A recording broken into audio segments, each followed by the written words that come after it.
অল্প করে আমি সম্পূর্ণটা পেস্ট করে নেব।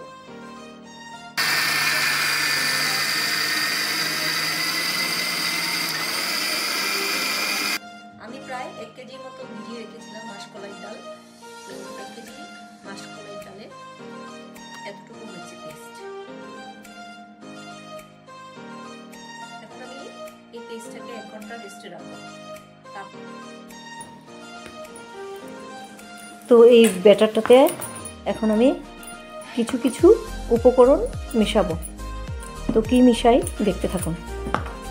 তো আইডিয়া করে অল্প লবণ মেশাবো, অল্প গোটা জিরা আমি ধুয়ে নিয়েছি ভালো করে, একটু মিক্স করব। গোটা জিরা আর লবণ, ঠিক আছে, ভালো করে মিক্স করে নিই। তারপরে আমি আসছি, মিক্স করার পর আধা ঘন্টা আবার রেস্টে রাখবো। তারপর আমি ফিরে আসছি। খুব ভালো করে আমি ফেটিয়ে নিয়েছি। আরও 10 মিনিট আমি এখন ঢাকা দিয়ে রেখে দেব। থিকনেসটা দেখুন, লাগলে আর একটু জলও দিতে পারি।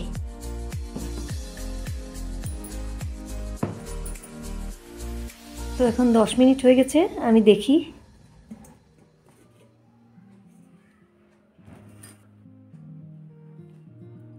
অনেকটা ফুলে গেছে।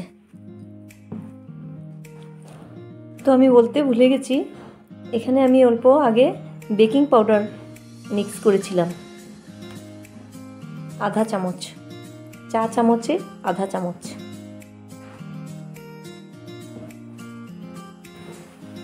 এখানে আমি টমেটো সস দিয়ে চাটনি করছি। টমেটো সসের মধ্যে অল্প জল মিলিয়ে দিয়েছি। তারপরে আমি এটাকে একটু পাতলা করে নিয়েছি। থিকনেসটা এরকম হয়েছে।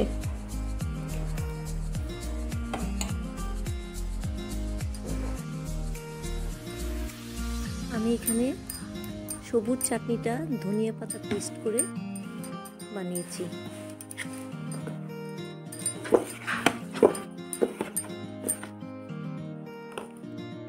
তো আমুলের দই নিয়ে নিয়েছি আমি। এখানে আমি আমুলের দই বের করে রেখেছি। দইয়ের মধ্যে আমি অল্প চিনি মিশিয়ে দেব, স্বাদ মতো চিনি মেশাতে লাগবে। তারপরে ভালো করে এটাকে মিক্স আপ করতে লাগবে।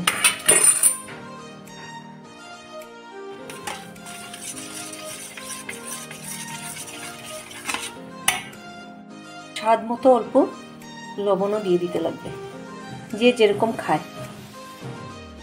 দইয়ের মধ্যে আমি অল্প জিরা ঢেলে দিলাম। তারপরে ভালো করে মিক্স আপ করব। ভালো করে জিরার গুঁড়া মিক্স আপ করে নিয়েছি। তো আমি বাটিতে অল্প জল নিয়ে নিয়েছি। এখন আমি টেস্ট করব ঠিকঠাক হয়েছে কিনা ব্যাটারটা। তো অল্প ব্যাটার এরকম নিয়ে আমি,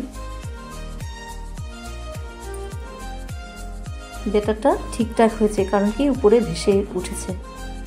তো এখন আমি বানাতে পারবো, রেডি হয়ে গেছে।